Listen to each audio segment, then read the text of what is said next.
Hi, I'm Stephen Webb, host of Touring Heaven, your tour guide and traveling companion, and I'd like to invite you to come with me on a tour of heaven.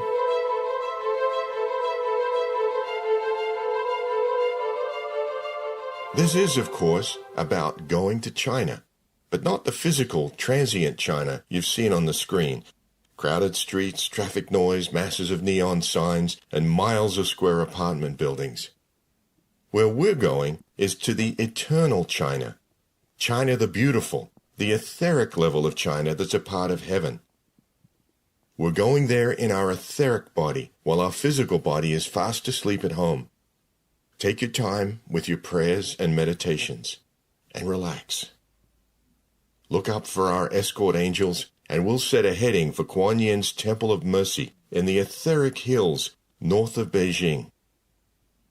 This is going to be an eye-opener about what sacred China was and is meant to offer the world. If you haven't heard the introduction episode of Touring Heaven, now might be a good time to skip back there for an orientation, so you have an understanding of how we get there. We're on our way, angels before us, behind us, beneath, above, and on either side. This is going to be good. From high over etheric Beijing, we glance down and notice the forests and green meadows and the fortunate absence of the smog and dust storms you might see over physical Beijing.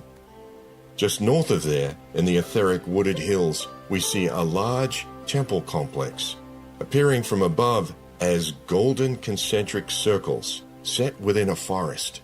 Spiraling in and around, our first impression is that we're approaching a holy place, positioned with the eye of a divine artist, utilizing the best backdrop, foreground, and proportions of the surrounding hills.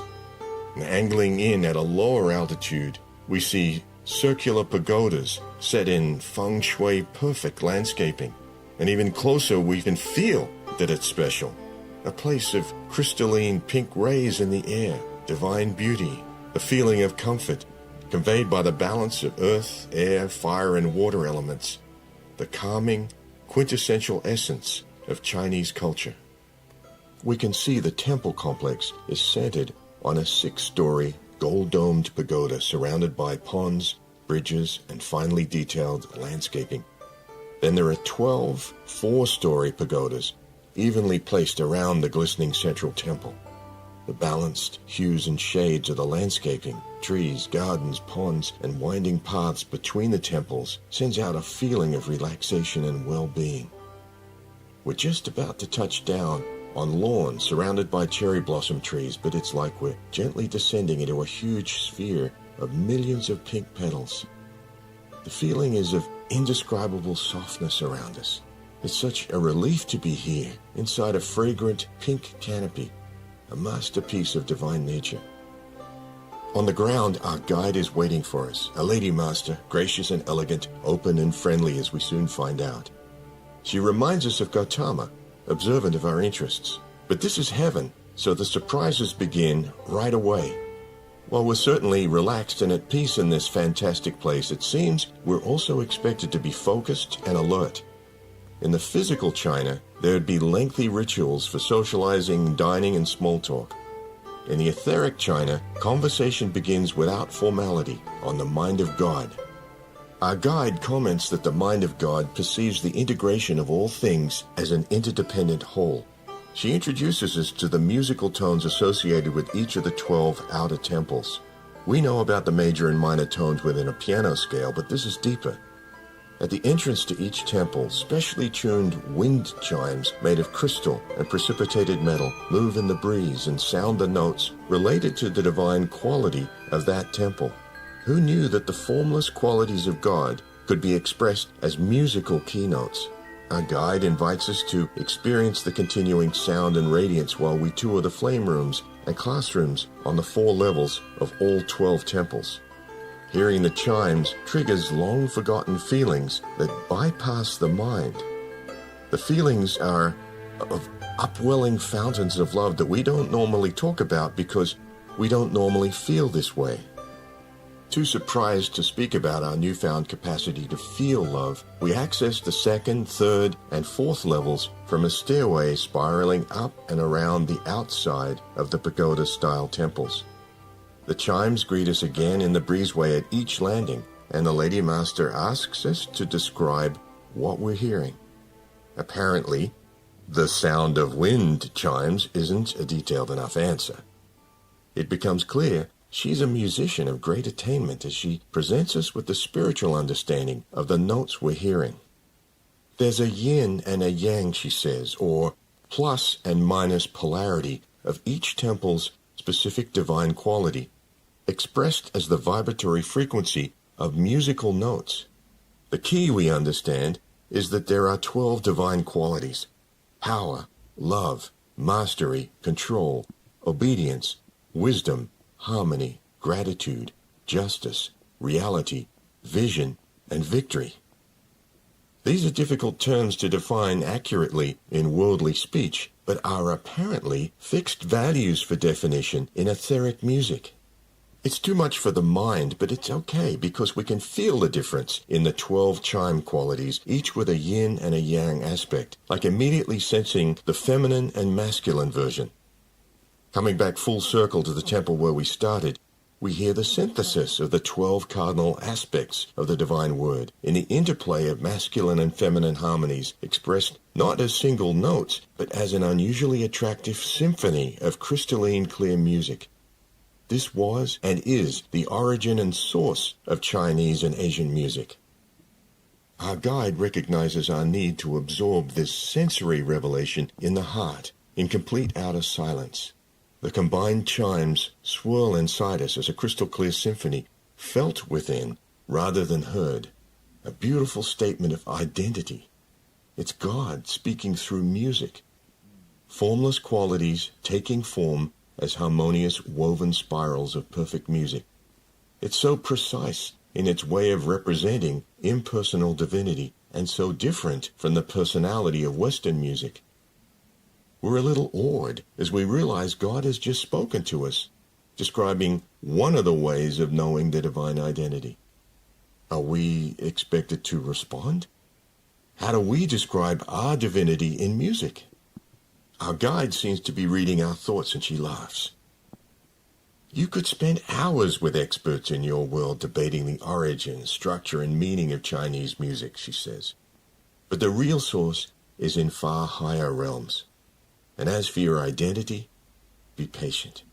You will discover your divine self when you're ready, and perhaps it'll be revealed here. Within moments, our guide, with her bright smile and twinkling eyes, leads us over an arched wooden bridge toward the 6-story central pagoda. As we walk along under the fragrant trees, she explains that in the central chamber of the great pagoda, there's an altar there where silence has been observed for centuries. We climb the marble stairs and arrive at the great carved doors, but have so many questions we hesitate to go in. Our guide smiles again and says, "Let me talk about a few things before we go inside." We stand next to a wooden railing on a balcony and soak in the sunshine and look out over the ponds lined with lawns and cherry blossom trees.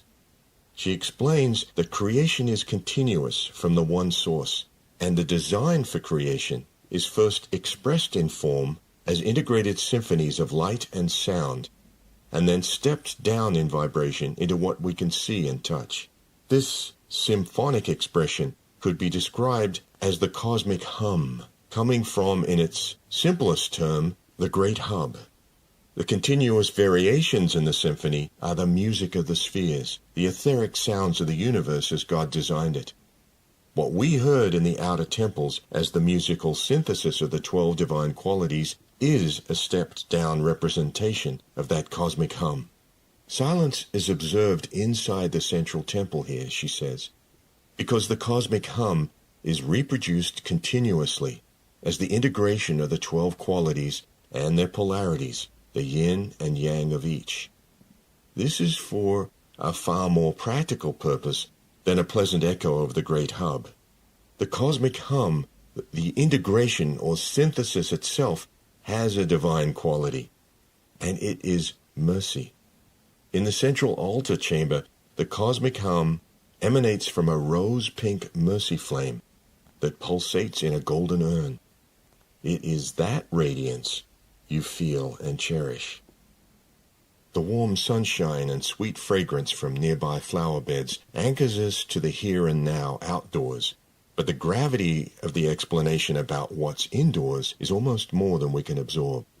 Our guide looks at us again and says, "We will observe the silence in the central altar room, and then I have something important to show you." Not sure that we're ready for the silence of centuries, we follow her in through the great doors into a reception area along very quiet, elegant hallways, through several anterooms, and then we're in the central altar chamber, but not too far in. In the center, the rose-pink flame ripples occasionally in the pure gold urn. The silence suggests rest, calmness, and peace. Another feeling comes up, almost like a grateful surrender, a feeling of wanting to give away heavy old memories, old fears and resentments, not so good energies, as if they were overdue for recycling. At last, out with that. Get rid of it is the feeling. Time seems to have no value in the presence of the mercy flame. As we watch the occasional ruby sparkles in the soft pink flame, it feels like distance no longer exists either. All we can see and feel is pink comfort all around us. We'd stay there forever if we could, immersed in the feeling of love. But our guide regains our attention and indicates it's time. We leave the central altar chamber in silence, through a different door than the way we entered. Outside in the sunshine, we pause on another flower-lined balcony. Even on an introductory visit, you're welcome to bathe in the flame. From a safe distance, and for just enough time, our guide says, keeping an eye on us. After feeling comfortable in a non-speaking state, it's difficult to frame questions about gladly surrendering some kind of unwanted, unseen memories into the flame. Our guide continues. You are in your body of soul memory, she says. But even in this etheric body, you don't wear the hurts of hundreds of past lives on your sleeve.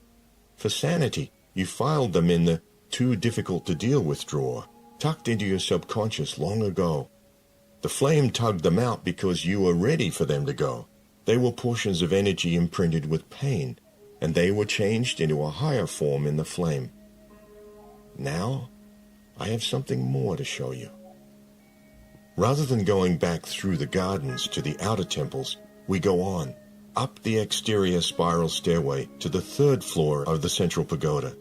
We enter a reception area full of fragrant blossoms and notice a dozen or so silk-robed attendants coming and going. They appear to be the equivalent of nursing staff, but without the urgency you'd see in a clinic or hospital in the physical octave. And then we see the patients. They're all asleep, not in rows of hospital beds, but in an array of floral nooks and comfy alcoves that you'd never see in a hospital.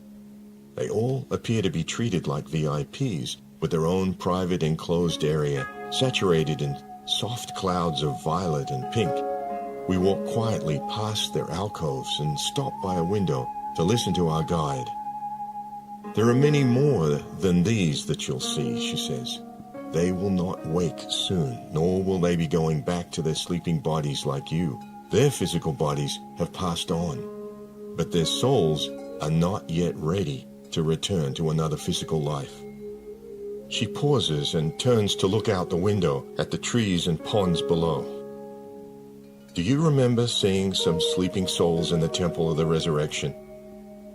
Those who had suffered such extreme trauma that they could not return to physical life? Those who are here have done things to others that they can't forgive themselves for, including failures great and small.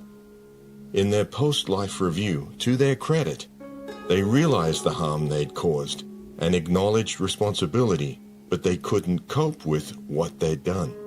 They still cannot accept that God would ever forgive them, and they can't forgive themselves.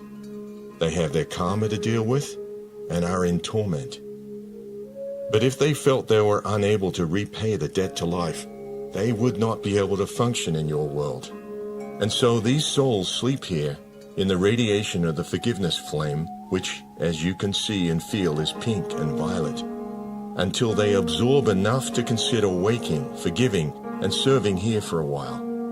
Eventually they will return to physical embodiment to fulfill their divine plan and to balance the debts they owe to life. Perhaps in our world, we would back away from the presence of individuals we might consider had such burdens, maybe even run as fast as we could, but not here. Somehow, the scope of mercy and forgiveness here is of such divine magnitude and significance that we can only marvel in silence. Not knowing what to do next, we look to our guide. "Come on," she says. "There's someone I'd like you to meet." As we walk outside to the stairs, our guide explains a few things. "I have been invited to offer a few observations that may be helpful before I introduce you to the hierarch of the retreat, the bodhisattva Kuan Yin. You may have already noticed that there are no boundaries between religions in heaven. Buddhism and Christianity and all the other religions are integrated as one whole here. Kuan Yin, in your world, is associated with Buddhism, but she ascended thousands of years ago, well before Buddhism was founded. Buddhism adopted her later. So please, this way," she says on the stairs. "We're going up." We climb the stairs with her and look in on the attendants on the 4th and 5th floors. A few of the patients appear to be conscious, sitting up. At just a glance, we can tell there are delicate conversations going on, and we don't want to interrupt. Our guide continues when we return to the stairs. "Another observation, as preparation," she says. Kuan Yin, or as she's often called, Kuan Yin, means the one who regards, looks on, or hears the sounds of the world. When Kuan Yin ascended, she had the option of choosing perpetual bliss in nirvana, and she was on the threshold of stepping up in vibration, but she paused to listen to the sounds of the world. They were cries for help, and so she turned back to help. The level of commitment Kuan Yin made was that of a bodhisattva, or being of enlightenment.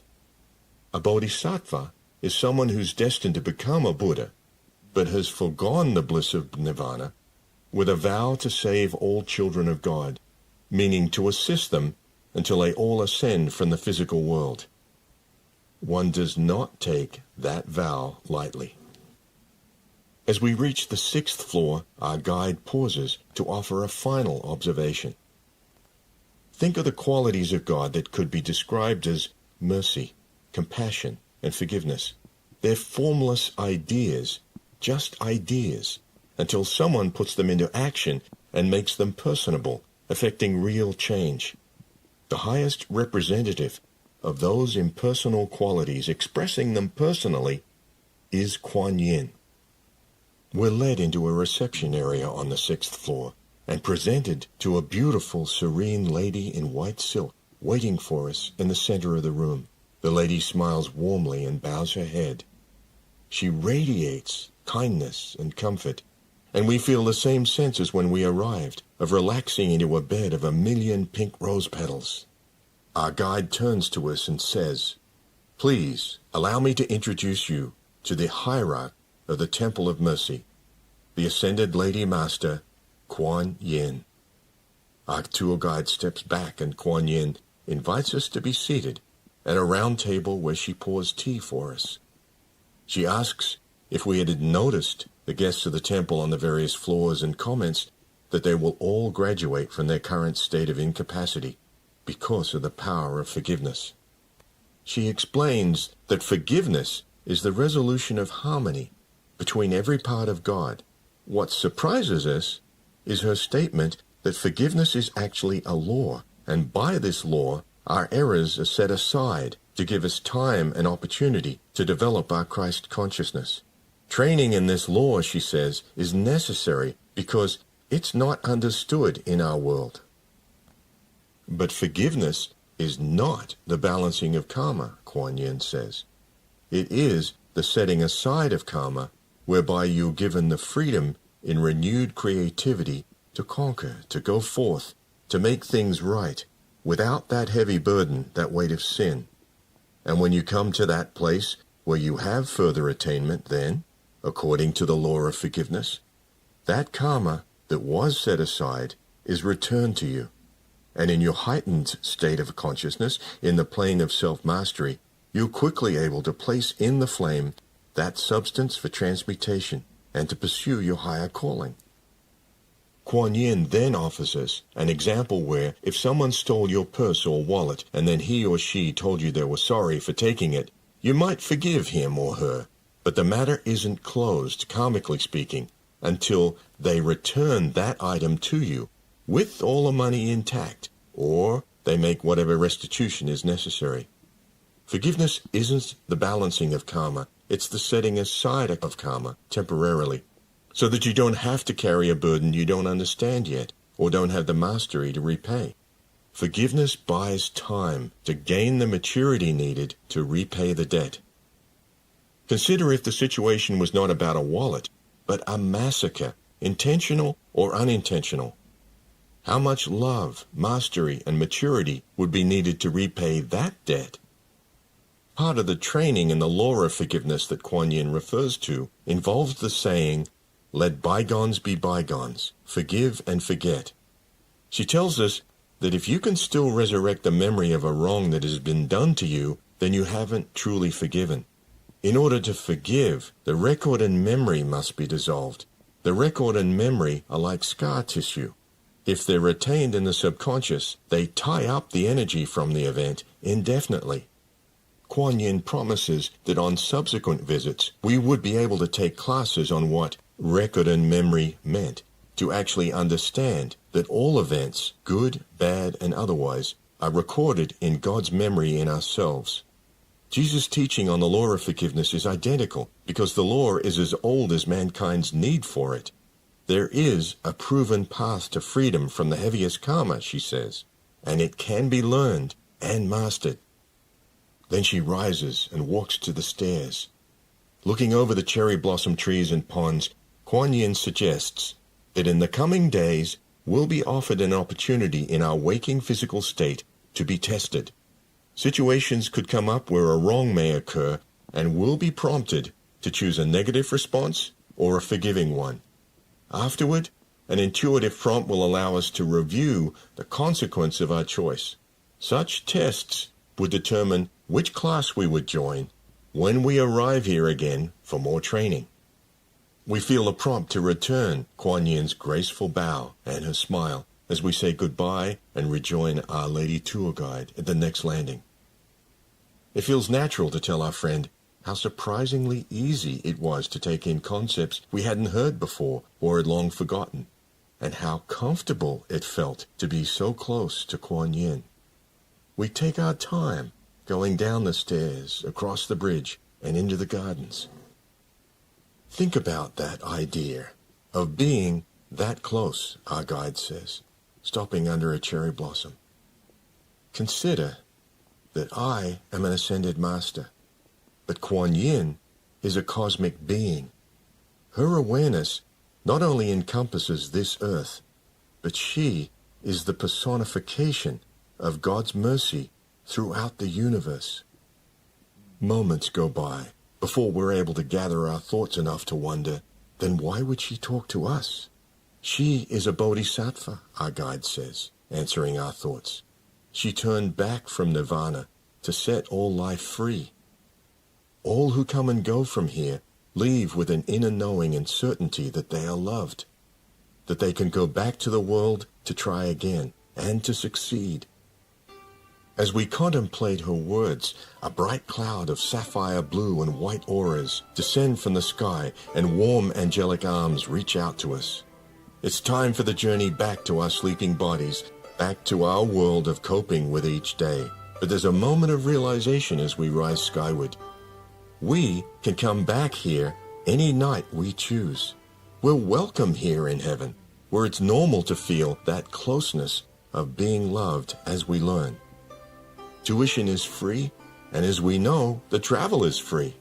And then there's the anticipation of knowing there's going to be some follow-up. We're going to be reminded that this is all real.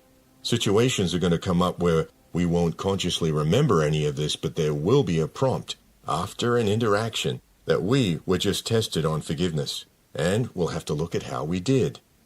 The bigger picture is we'll be taking the amazing heavenly concept back with us that we have the right to be tested.